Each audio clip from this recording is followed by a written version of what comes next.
It's a pleasure to see you all. We have a great program on an important subject, and I'm sure you all agree on that.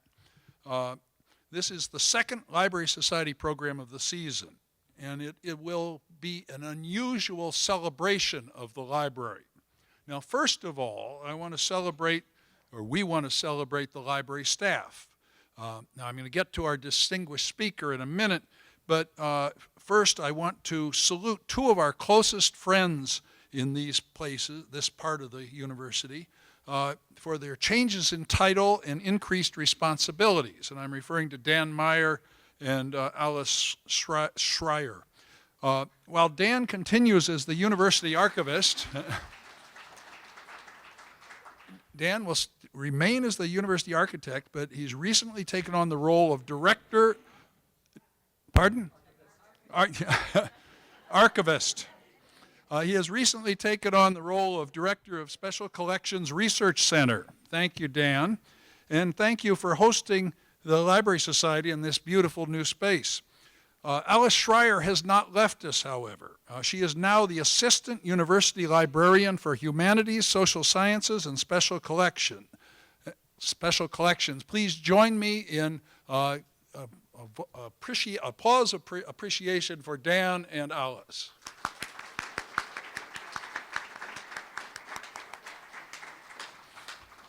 Now, second, this is a celebration of the library's exhibits. Those of you who were lucky enough to be here early will have heard Dan Meyer's tour of the splendid new exhibit on student life at the university, drawn from the collections of the archives. It's a wonderful example of what we do and shows both the depth of our collections and the skills of our bibliographical staff. I thank you for that, Dan, and thank your staff. It's really a splendid exhibit. But as they say in TV infomercials, but wait, there is more. We have a surprise for you. Tonight we have a special one-night-only exhibit, especially for the Library Society. It's a practice we hope will become a regular feature. Judy describes it as showing you a few of the many jewels in the library's crown. The goal is to highlight one item that by itself can instruct and surprise, but which would not usually find its way into a fully curated exhibit. Tonight, during the reception, you will get a chance to see the unique manuscript that constitutes the sole best insight that history can bring to bear on Isaac Newton's intellectual development, and particularly on the validity of the widely known story that he discovered universal gravitation when he saw an apple fall in his garden. More on that after the talk. That brings us to the third celebration, tonight's main event. Our university library is widely recognized as a treasure, despite its relative youth. Now, university libraries began to be seriously developed by the end of the 18th century. And I'm sure you realize that statisticians know that nothing enlivens the proceedings like quoting a few statistics. And so, well, here we go. By 1835, the largest such library was the Bodleian at Oxford with about 200,000 volumes. At present, Harvard holds the record with over 16 million volumes spread among 100 campus libraries and stored away in depositories in remote corners of Massachusetts. The University of Chicago's collection at nearly 9 million volumes is the fourth largest among private American research universities, behind only Harvard, Yale, and Columbia, all institutions who have been building collections for over a century longer than us, and ours is alone in being accessible on site. But size alone is not the secret of our treasure. The skill and taste of people who have built it and kept it accessible is the real secret. From our first president, William Rainey Harper, whose desk is at the back of this room, to later presidents, and it's a pleasure to welcome Hannah Gray here, who was a staunch supporter of the library through her term as president, even to the present times of the present administration. We have had the support even in times of scarcity. And from our first librarian, Ernest DeWitt Burton, to the present day, we have been blessed with the taste and talent that are needed to make the most of that support. Judith Nadler is director and university librarian at the University of Chicago. In this capacity, she develops and implements the vision and provides leadership for the infrastructure that underpins research and teaching across the university by providing resources, facilitating the use of these resources, and offering spaces where faculty and students interact with these resources and with each other. She holds a bachelor's degree in comparative literature and a master's of librarianship degree from the Hebrew University of Jerusalem. Well-known nationally and internationally, she frequently serves on university accreditation teams and is a speaker at conferences and symposia. She is a member of the Library of Congress's Working Group on the Future of Bibliographic Control, developing recommendations on ways U.S. library resources could be made more accessible to researchers in the 21st century. I am pleased to welcome Judy Nadler to the podium for her talk, Transforming Libraries, Choices with an Eye to the Future.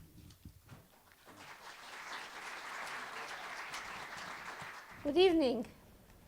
Thank you, Steve, for your very gracious introduction, and thank you for also setting the stage for my talk. I'm originally from Romania. I worked and studied in Israel. I came to accompany my husband to the United States on a research fellowship to Michael Reese Hospital. Hospital doesn't exist today anymore. What attracted me to the university was really not the university, but the library, about which I knew in terms of their collections.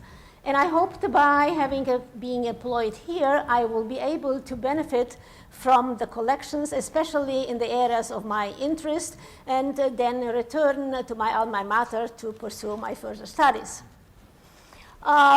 I soon realized that actually, although I came for the collections, I actually wanted to stay for the environment, for the people, for the opportunities, for the interaction, for the vision, mission, and atmosphere at this university, and for this enormous closeness between university and library.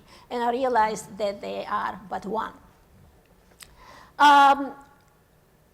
I would like to quote to you some comments or some statements about the library by people who can express this in much better ways than I can.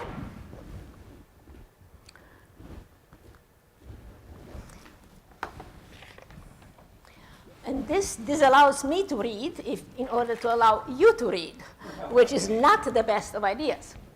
So I will want to read, and you can see from up there.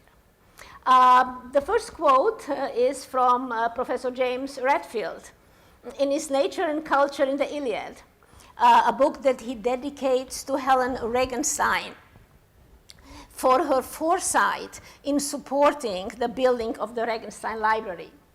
And he says, the Regenstein Library is very large, very expensive, and it works. And the point here is it works. Probably no environment better adapted to the activity of scholarship has ever been created. In this library, much that had been impossible becomes possible, and much that had been difficult becomes easy. And this is so very true. The next quote is from Professor Ann Robertson. And this quote is, she makes that statement into 11 after the building of the Mansueto Library. Mansueto is the epitome of the idea that at Chicago, we take ideas and learning seriously. So seriously that we just had to keep the books with us. We couldn't send them off-site. The physical depth of the Mansueto is to me a metaphor for the profundity of the scholarship and teaching that make Chicago what it is. The next quote is from Joe and Rika Mansueto, the donors who enabled the building of Mansueto with a gift of $25 million to the university towards that building. They were students at the University of Chicago, and they cherished their experience at the library. And in 2008, that is at the groundbreaking ceremony for Mansueto, a statement from Joe. Like most students at the university, we found the library to be a central part of the experience. It was really interwoven with our daily routines at the university. So when we were looking to give a gift to the school, a new library resonated with us. And we are very fortunate that it did. Last but not least, a quote from Professor Andrew Abbott. The most research-effective academic library system in the United States, one that will be a mecca for scholars around the world.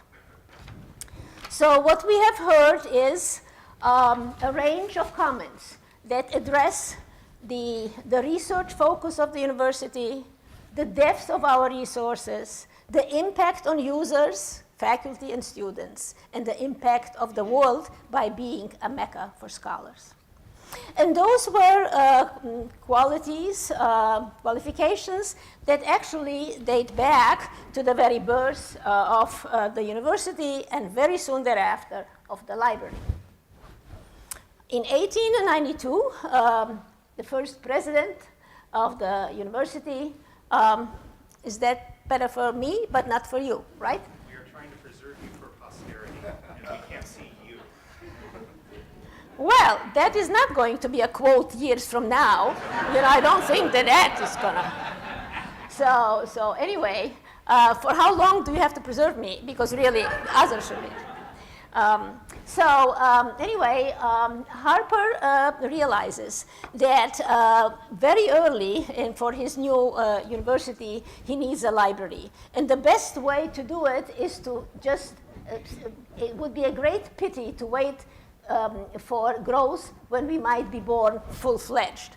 So he goes to Berlin, the Unter den Linden, buys up the entire collection from Calvary and Company. But with this, he establishes a tremendous collection for the University of Chicago, makes a statement with it by doing that. A statement that is in the front page of the papers and is known by many. The story of that purchase is a topic for another time.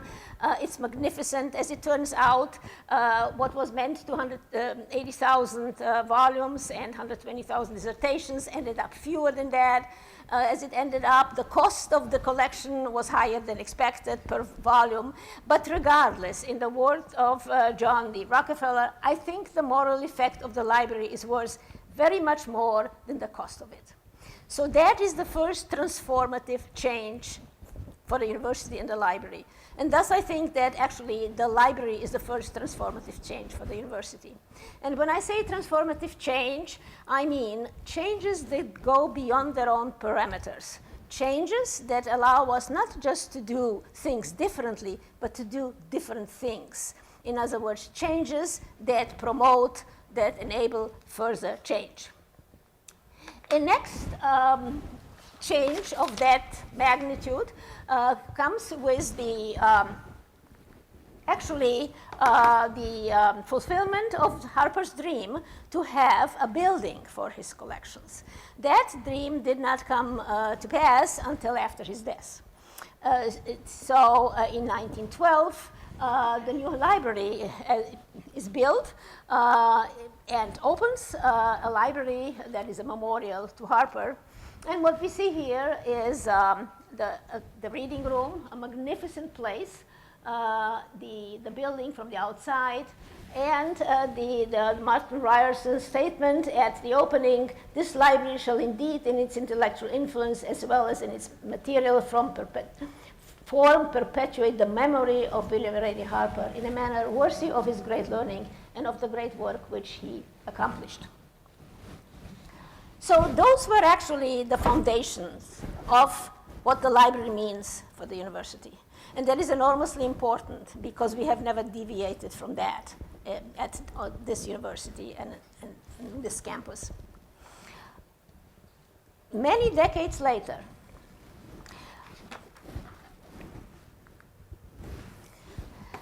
then library director Herman Fassler, in 1950, writes a memorandum that reads as if written to himself, and that reads as if written today.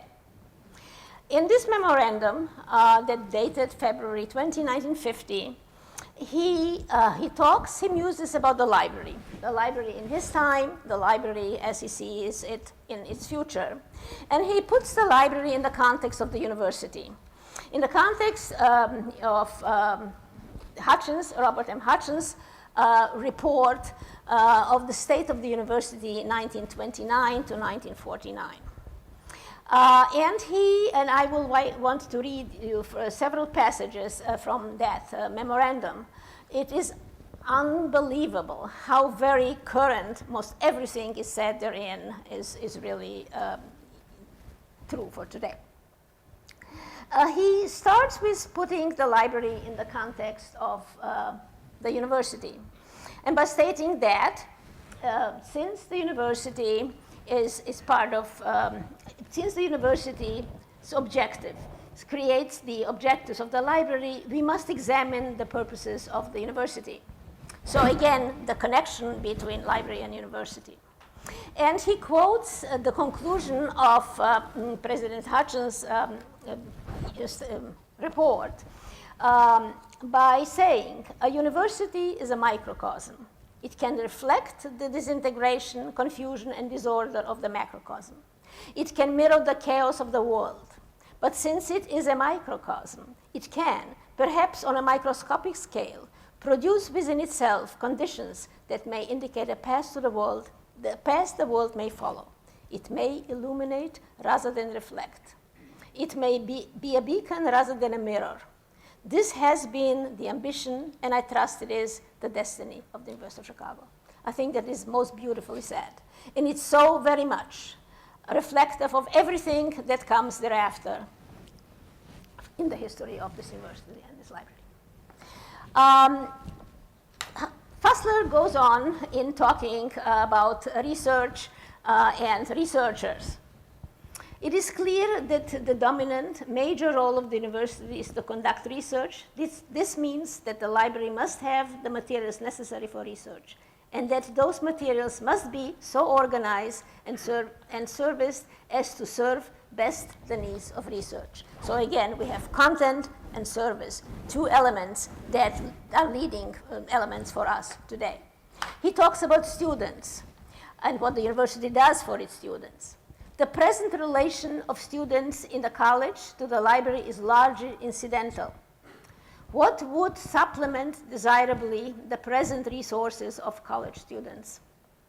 The dispersion of the library's collection probably presents this group with an extraordinarily difficult problem.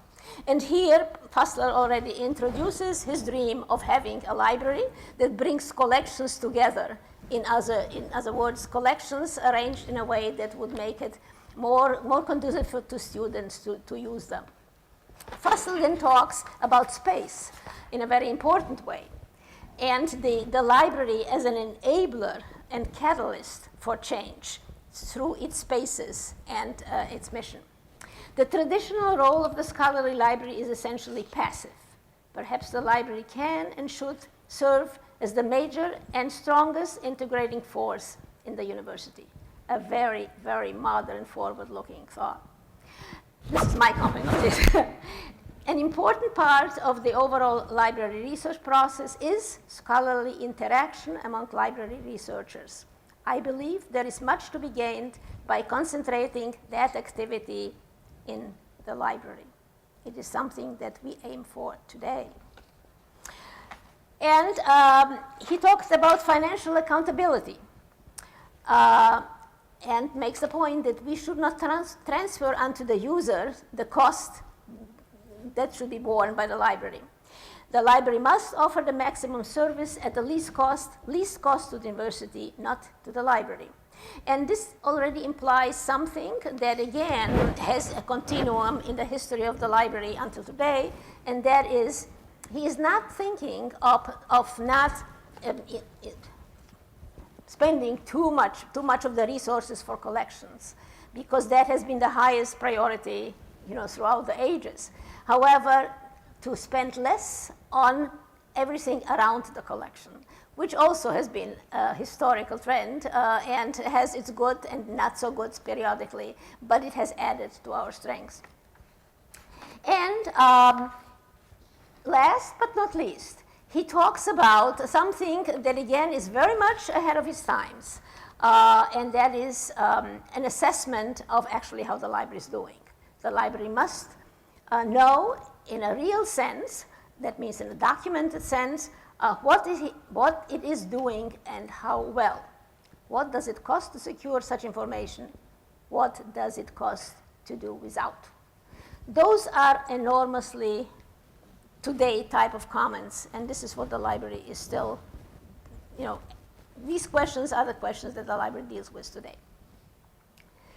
Now, I came to the University of Chicago Library in 1966.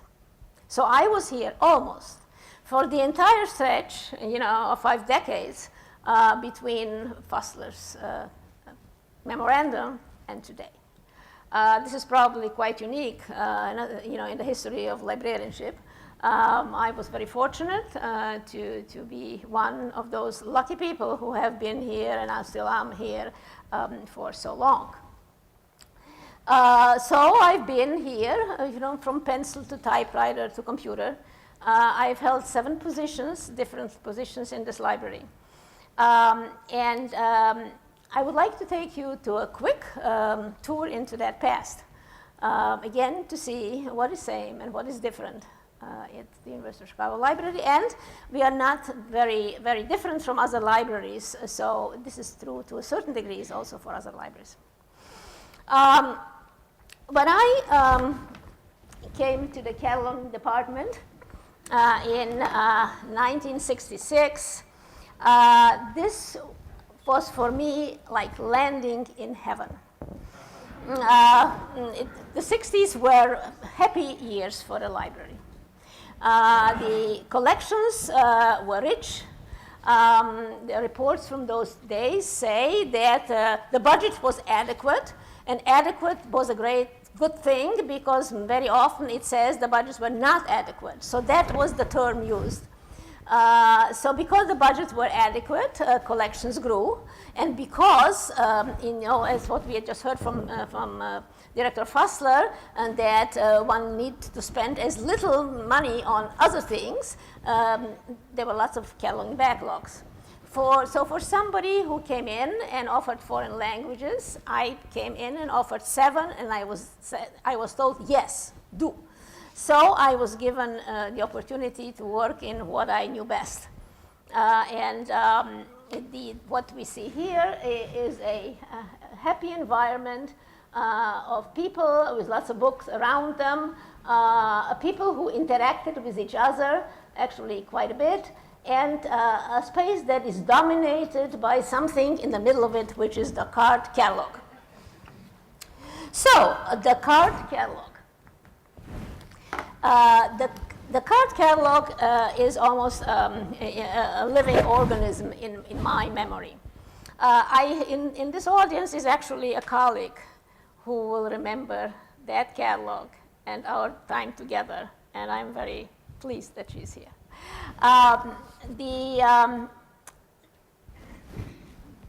When we think nostalgically about the card catalog, some of us, not all of us, we think of the public catalog.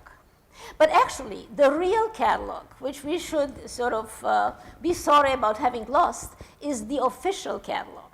The catalog that was internally in the library in the cataloging department. That was the catalog that contained cards, as you see them here, with annotations. Annotations that ranged from, this is a good book, or this is stupid Library of Congress catalog you do not follow, or information about the author that were taken out from bibliographies or other resources. They were handwritten notes with signatures.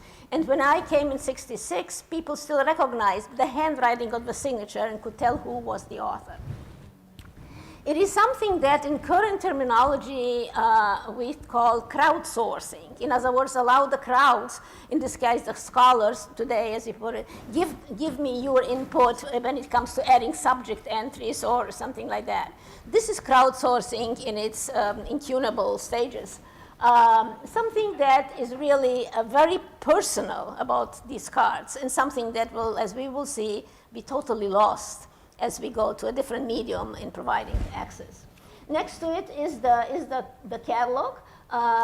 This was actually the most up-to-date catalog in terms of filing. There were tremendous filing backlogs in the public catalog. Never in this catalog it would have been a crime. There was also great excitement in the air. Professor Fassler, Director Fassler knew by then that a new library is coming, because Helen Regenstein had already told President Beadle that she will give $10 million towards the building, and then other gifts were forthcoming. So here we see Herman Fassler, on his knees, a very happy one though, and there we see Gaylord Donnelly, Joseph Regenstein Jr., and President George Beadle. And he shows an architectural drawing of the new building. And this is really all in that. We are still in the 60s. Towards the end of the 60s, we see here actually the cornerstone laying ceremony and the quote from President Levy already, that this library is not for any one part of the university. It is not for any one scholar. It is interdisciplinary, but it is for each scholar a thoughtful place of his own for meditation and work. And actually, when I saw this picture, and these pictures are all from the photo files in the special collections, a wonderful resource created locally here. And when I saw this, I almost felt like putting it together with a picture taking, actually this year was the opening of the Mansueto of Professor Andrew Abbott in the Mansueto under the dome in a glass cubicle doing his research. So, I felt that it would be a little bit confusing to have Professor Abbott right here on this slide, so I did not do that. So we have concluded happily the 60s, and then we move into the 70s. And the 70s bring a next transformational change, and that is centralization. Regenstein is ready and open for use. An enormous success on day one. It gives everything that everyone wanted in terms of collections in one place. In other words, collections to support interdisciplinary research, something again much ahead of our times at the time. It brings together materials in an environment that is air-conditioned, that is conducive to preservation of materials, much better than what we had in Harper. It allows for open spaces in reading rooms. We know Regenstein today. It allows for open stacks. We have been wise and users thereby fortunate to have collections that are classified according to one classification system, most of them, the Library of Congress. Many other libraries had to reclassify materials in order to bring them together. We have only few types of materials that are not classified under this scheme. So we were able to collocate the materials and bring them into the building. Another transformational change, in addition to the centralization, which was enormous, clearly it was the departmental libraries may have felt that they lose by centralizing the collection and actually losing their autonomy. However, they were given so much more, so there was actually satisfaction with this library from the outset. The second transformational change in the 70s was technology. For me, technology came into the picture in the form of a very tall, a very thin man who quietly walked around the cataloging department and was tall enough to hover on top of, above those files. Just he was seen by all, and who was given to me later on. By that time, I was a section head, and was given to me to explain or to teach whatever the practices of the department. And it turns out that this young man's name was Martin Runkle. And Martin Runkle, later a great director of the library for many years. What happens here is we see, instead of cards, we see a worksheet, totally depersonalized from what the cards looked like. However, much more meaningful for use in a machine, so because the codes, they'll tell you lots of things about the respective title that you can use in various ways, by retrieval. What we also see is the cataloging department, and actually this is not taken from us here because we couldn't find a picture, but it's really the department in as a library, but still the same concept. A library, again, a depersonalized cataloging department from human interaction with people to people to not so interactive people to machine interaction. But that is the wonders of technology, and it has its good, and we had to give up some things. The next slide shows us a new transformational change that is brought in the 80s. The technology in the library in the 70s, late 70s, and enhanced much of what could be done. However, it did that at the expense of time invested for training, for rethinking. So tremendous cataloging backlogs developed again. They were quite unacceptable, truly, from the perspective of users. So the change that is both enabled by technology and actually called for and demanded by the times because of the magnitude of the volume of materials that were not accessible anymore because of cataloging backlogs. So that transformational change is collaboration. What we see here is the first attempts to collaborate between libraries for cataloging. And that's the Library of Congress and the Research Libraries Group plan a cooperative cataloging program. We are an early member of this program, and we contribute to it to the present day. And actually, we are one of the largest contributor to this NCCV program. Another change is actually collaborating by using OCLC, which is an online. Today, it is the Online Computer Library Center, known as OCLC. Something that we did not use before, a way to do cataloging that allows us to take advantage of cataloging done at other libraries. What you see here in the image is a young Jim Edgar, who is at OCLC at the opening ceremony for this. To the right is actually OCLC, and the network, throughout the country, if you can see so far, ILINET is number 7 on that chart. Another great transformational change in the 80s is the addition of a wonderful new library, the Science Library, the library that is today CROAR.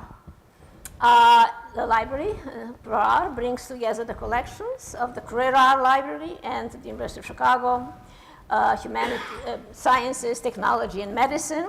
The merger of 900,000 volumes, a great vision of a great president, and a foresight for the future of the sciences at the University of Chicago, and a future that we now further develop, and one that couldn't have been developed if not on basis of what went before.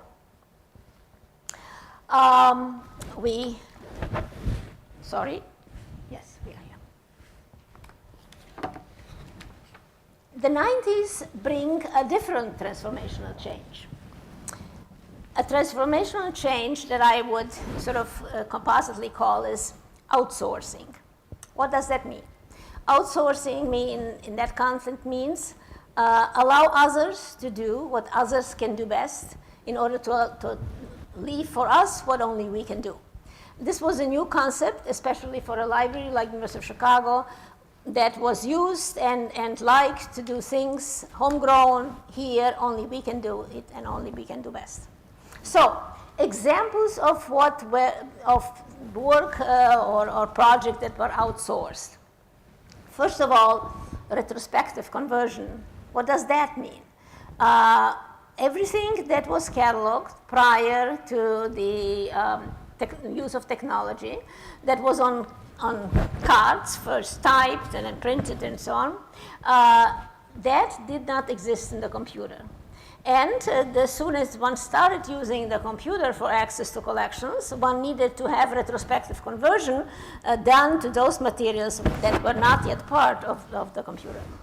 So what you see on top here is two cards. One says recon, that means retrospective conversion in process. The other says recon done. A project that, originally 2.3 million cards, titles, starting first with Romance language alphabets, and then going into East Asia materials and so forth. A small anecdote, by then I was head of technical services, and I came before the library board to make the case for the need of retrospective conversion. I was asked how much would that cost. So I said the cost that was given to me then, and we would have done retrospective conversion with OCLC, what we saw that was implemented in the 70s, in the 80s, and the cost was $4.80. Now, if you multiply this by over 2 million times, it was lots. And I was told, no, it's out of the question, we cannot. And somebody said, maybe facetiously, maybe not, well, come back when you can do it for $1. I was crushed. I didn't think that I will live or anybody else will live to see this done $1 a piece. The board was right, and I was wrong. Not for $1, but $1.85. And that is what actually we afterwards, years later, were able to actually convert our entire collection. First, again, starting with Romance language alphabets and then going further. And today we have everything clearly converted. Now, what this tells us, among other things, is that sometimes it is good to postpone. Even though you postpone at the expense of some things, we were, by actually deferring that process, we were among the last of the libraries who converted their collections to machine-readable form. Harvard was after us, but that was really the last. Because collections were so large, because priorities were again into collections and not into processing. So that was it. Another example of outsourcing is what we see. It says YBP, which is Yankee Book Peddler, allowing for the first time to help others to help us do collection development. So we engaged, Yankee Book Peddler to work with us on approval plans and help us build collections for imprint of, not foreign acquisitions, clearly. What that meant is that instead of just getting catalogs that list publications, we would actually develop a profile with the vendor and have them ship books to us on approval. That's not a blanket order, it's an approval plan. That means that books come in, our own staff looks at whether we want, there is a rejection rate, and eventually over the years, a certain degree of rejection says that it's a healthy program and we can continue to work with it. This has been totally perfected today. Almost all libraries use it. We were a latecomer because there was this concern, will anyone else be able to do it as well as we do? We did it in the Chicago way, I with others, where at the plant spent days there sitting with their bibliographers to make sure that they understand our program. It is something that today is very perfected because now we get the books together with records and we have this done in a very mechanized way. But the greatest transformational change in the 90s were really outsourcing of development of an integrated library system. And what we see here is, again, a still so tall and not so thin anymore, Martin Runkel, who is instrumental in working with Indiana and Ameritech in developing co-developing an integrated library system. So we have gone away from a system, a library system that our early one developed in-house to one that is developed by a vendor. Later on, actually, and quite recently, we are working on something else that will eventually replace this system. We are working on something that we call open source, which means it is not a singly locally developed system, nor is it a vended system, because vendors cannot do for you all that you want, but using open source, that is technology that is co-developed by a group of libraries and then used by many others. It is not free source, but it's open source. In other words, you can adopt it, change it, use it. So, with this, actually, we come to the 21st century. And the 21st century has not caught us unawares. But I don't believe that anyone could have envisioned the magnitude of the changes and the pace of change. That was a surprise for many. So, in order to understand these changes, and in order to help my colleagues and others, whom I talk to about library and library change, I developed a chart here. I have used this in many contexts, and therefore, to those who have seen this already, I apologize. What this helps is track or see the movement from past to present to future. So I don't know whether maybe you dim a little bit, because maybe one cannot see it back. Do you still need to perpetuate me for? No. Okay. That was good. Okay. So think of this as if you wish, as the 5 fingers of the caring hand of the library. The middle arrow, the blue one, are the collections. Collections are the heart of the library. They were when Harper built it, and they are today. However, there are changes.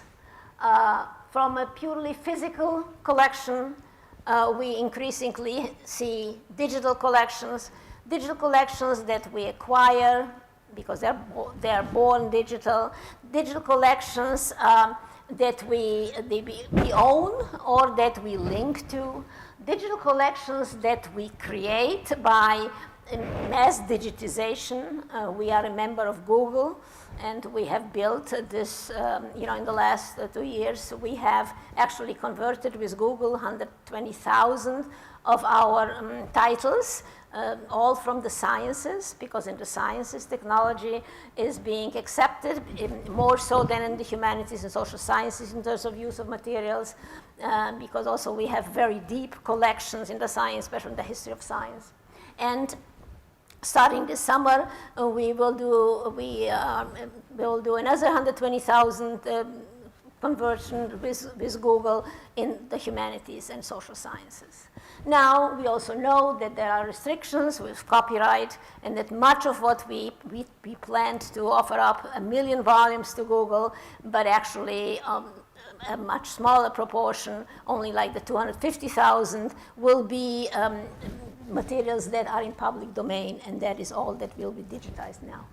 So, but anyway, it is an increasing mix from just traditional paper mostly to paper and electronic. Now, in the middle there is a line in this arrow, and that is the line sort of that I think of it as the line of degree. Different libraries are at a different point on this line. We are someplace in the middle, and we will probably be someplace in the middle for some time to come. 50% of our collections are, foreign imprints, are in languages where digitization is not necessarily all that reliable. So much cannot be shown because of copyright restrictions. So we are someplace in the middle. Other libraries, smaller libraries, libraries who had to get rid of books in order to do other things with the spaces, have chosen to go further on that line. So, what other changes other than collections? Then there is the preservation of the collections. How important is the preservation of physical collections at a time when physical collections in the mind of some are a thing of the past? And how important is it to instead focus on preservation of digital forms? Our library, again, has chosen to be somewhere in the middle. We envision a future, an immediate future, and we say another 25 years or so. This is definitely a time when collections will be still used in physical form. And further, a research library has to think more down the road as well. So we have chosen to continue to preserve in traditional ways our collections, and the New Mansueto Library offers a preservation environment that is safe for collections. And at the same time, we are building a digital repository together with other areas on campus to preserve digital content, because so much at this point is born digital. We are, as you know, also the home of the university archives, and so much in the archives at this point is also born digital. So we again have chosen a mix. In terms of discovery tools, i.e. the catalog. Traditional catalogs are the way we all remember them and what we have seen. They have mimicked very much the paper environment. We have today, we look at catalogs that actually look more like search engines, look more like what students are used when they go to Amazon and, or to Google. So there is a change there. When it comes to services, again, is it library where we are, or is it library where you are, or is it both? And it is both. Therefore, we build physical spaces, as we have seen in Mansueto and the other areas in the library, and we also build virtual spaces, websites, and so on. So, in the middle, you see something that is the heart of it, and that is cooperation. None of this can be done at this point and in the future by anyone alone. The better, the more we cooperate within the library, among libraries, on campus, the better we will be able to move those errors along to the degree to which we wish to move them. So,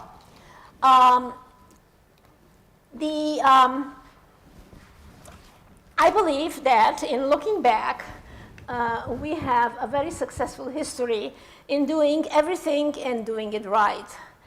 And I was thinking, what are the attributes? How can one describe the reasons why I believe, and it's a common knowledge among librarians and users of libraries around this world, that we have done well. And this is what I call the Chicago advantage. And I believe that what made us strong is the research focus that reinforces collection centrality, a research focus that was established with the birth of this library and the birth of the university. The centralization. We are a very centralized system. We have just 3 major libraries and 2 minors, the Regenstein-Currar and the Law Library.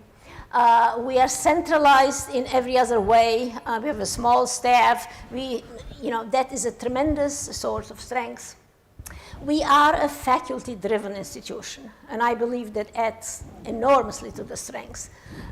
Institutions that are fully administration-driven, tend to look sooner at the bottom line than a faculty-driven institution. Clearly, bottom line, the economic bottom line, is definitely something to be taken into account, and earlier than later, but not right from the outset. A faculty-driven institution really has much to offer in terms of making sure that we move the library forward in ways in which best reflects the vision and values of the university. We have a culture of respect for the past. We have a small staff that nurtures creativity. One is forced to hire the best and develop the best if the staff is small, and our staff was small, as established by Director Fossler in the past and followed since then. We are a leader and not a follower. We are not swayed by trends, and we have the courage to be different. Now, assuming that I'm right in assessing these as our strengths so far, are these the right strengths to take us safely into the future? And I would say the answer is yes, if we are informed but not encumbered by the past. And what that means is there are some times that one has to truly make a change that feels like a deviation from our trajectory. But changes have to be made. As we have seen, some of them are transformative, and we have to actually do them. If we are fully aligned with the university, and that means the university changes, we have to understand the changes, we have to anticipate the changes, and we have to enable the changes. We have to promote those initiatives, and if we are successful in engaging, in partnering with others towards a common goal. And others mean other units on campus, means other libraries in this country, means other libraries around the world. So my last slide is the Mansueto Library, and it may illuminate rather than reflect. It may be a beacon rather than a mirror. And I believe that presidents and directors of libraries and all that came before us, were they here, they would be proud of what we've done. And they would agree with the Hutchins statement, and as seen, and as you can see through the window right now, the wonderful Mansueto Library. Thank you.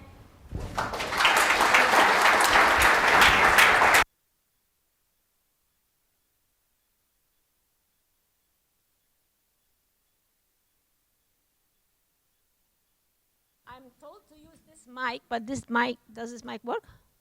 Did this work? I'm so fully wired. It's unbelievable. Can I take this off? Yes. Good. Yes? Today the college is much larger. Excuse me.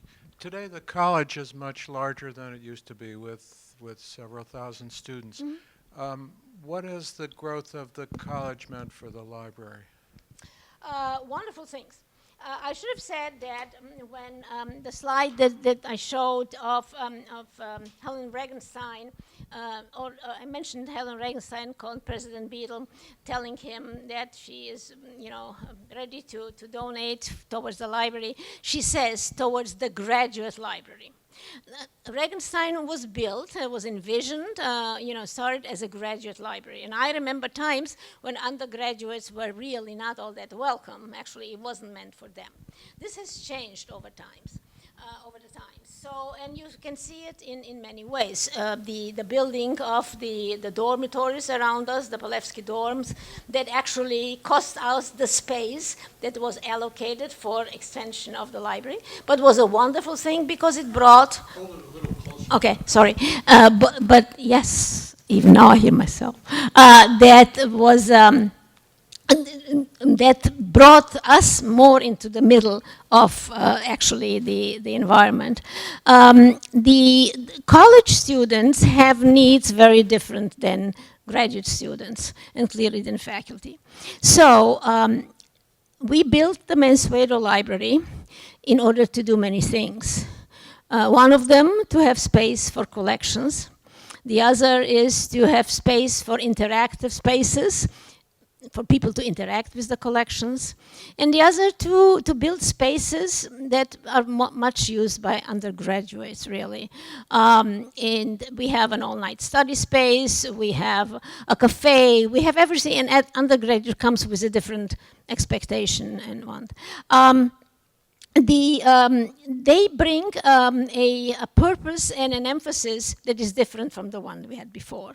There you can see zoning in the library. That is sort of self-assigned zoning. We could not, at this library, given the faculty demands and wishes, we could not have vacated these spaces of books. If we had to do this at the expense of their being stored remotely. So that was one of the arguments in favor of Mansueto. Today, students use the library for purposes, some of them different than a graduate, and even from students when I was a student or later.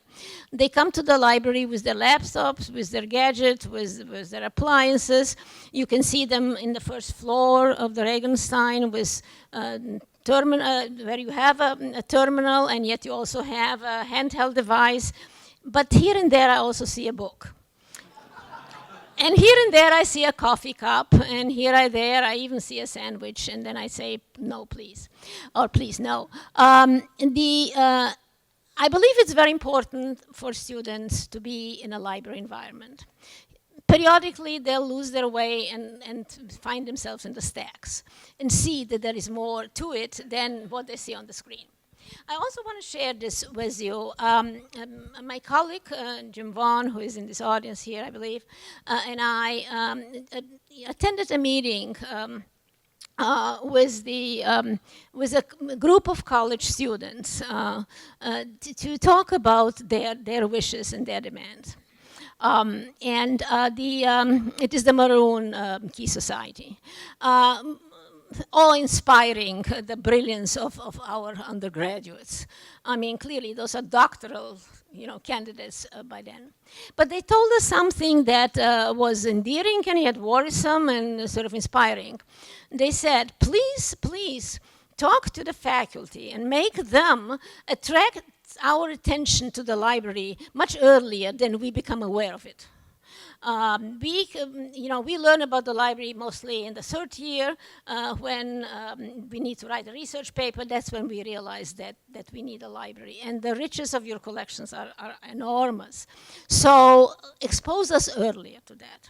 Well, that is in this university, as you know, a college student is expected to be a future doctoral candidate, and they learn to think at a very early age. It's really not your average college, population. So I would say that it has added to the life of the library. It has added an additional dimension of a responsibility that is different than the responsibility to faculty and research students. They are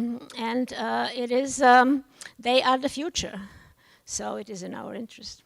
a long answer to a very important problem, however, or issue. Yes? Time for another question? Or is there? Yes? Looking to the future, what would be the implication of having a presidential library come to the University of Chicago? You would have to ask the president. Well, I really cannot speak for the university, nor can I speak probably for anyone other than for myself. For me personally, it would be exciting. I didn't share with you a personal note, which is not an answer to your question, but I just want to tell you how important a president is to me and a presidential library, and then I'll try to answer your question as well. When I was here, after 2 years of being here, I realized that actually I would like to stay. My job was still held for me at the University of Jerusalem, so I was here away for 2 years, so I had to make a decision anyway.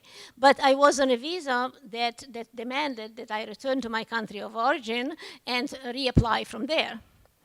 So I thought I will aim for the stars, because if I don't do that, then clearly there is no expectation for change. I knew that I wanted to stay. The university and the library told me they want me to stay.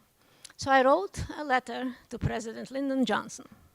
Now, how many libraries have written letters to presidents of the United States, and how many presidents of the United States have read a letter from a cataloger or a librarian? Well, I don't know whether personally or someone in his cabinet did read it. Clearly, there was nothing. 2 months later, I left the country and was in Europe 1 week with my parents who lived in Germany then, and got a telephone call from the library saying, there is confusion here, there is something, a presidential waiver. You can return to this country and just come back to your job and proceed. Well, there was a moment of sort of not knowing what we want to do, and I decided I want to return, and I came back and came to the cataloging department, sat down, and continued to catalog. And I'm still here, not cataloging, but talking about it. So that is what a president and a presidential library can do. Now it's the presidential library. That letter is in the presidential library of President Johnson. Now, to your question, I think it would be a great thing. Me personally, only my opinion. I cannot speak for anybody else's. It would be an excitement maybe for campus. It would bring together. President Zimmer has talked about the university as the University of Chicago, so focusing on the word "of." So that is maybe. I'm sure it has its difficulties, its distractions. I could not venture to say more because I wouldn't know what to say more. Do you think it would be a good idea? I think parking would be a nightmare. Well, it already is. So certain things cannot be much worse. Parking would, but we can bike. I cannot. But here. Well, maybe we should move the questioning shortly out to the reception, you think? So thank you very much again.